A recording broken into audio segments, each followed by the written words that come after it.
I just want to give a quick walkthrough on how to create a sub-account. So when you're logged into your agency account and you go to the sub-accounts screen and you haven't created one yet, you click Create Sub-Account and you'll choose which type of application. That's probably already populated. And then I'll just describe what each field does. So the sub-account company name is just literally the name of the location or the company, if it's a standalone location. So, it'd be like F45 Phoenix or North Phoenix or whatever it is, something to distinguish that specific location. The AutoSync sub-account name, usually the same. This is just so you can identify it within the app.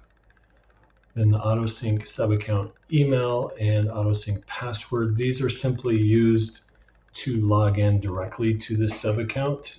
If you are an agency owner and you are managing this, in most cases, this email and password will not be used very often because your client is probably not logging in and configuring AutoSync at all, but we wanted to give the ability in case you did want to share that access.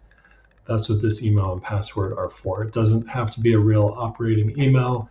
It's not used for anything except for, I suppose, a forgot password email. So it might be helpful if it's a real email, but it's simply what do you want to use for login and password. It could really be whatever you want.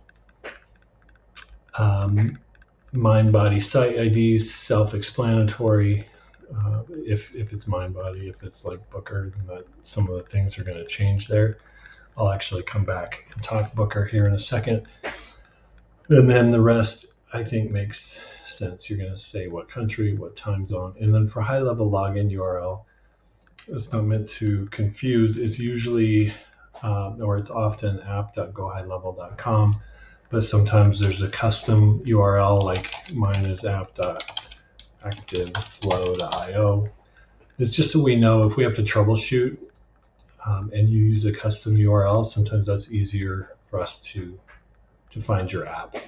But if you always use app.gohighlevel.com, that's fine. A lot of people do. It's just helpful for us to know how you log in. So that's pretty much it. Now I'm just going to circle back to the Booker options because they're a little bit unique. The first half, they're all the same. And then for Booker site ID, that's going to be the Booker ID number. That makes sense. The account name needs to be the specific account name as specified in Booker. It has to be the exact same format, the same case, upper lowercase, and usually the format would be like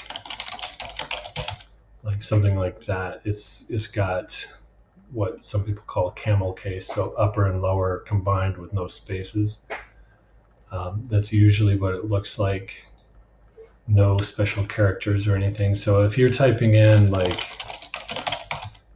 something with a space, it's not going to work. It's not what we're looking for. So you need to go into Booker, and it's usually on the login screen where you will see this.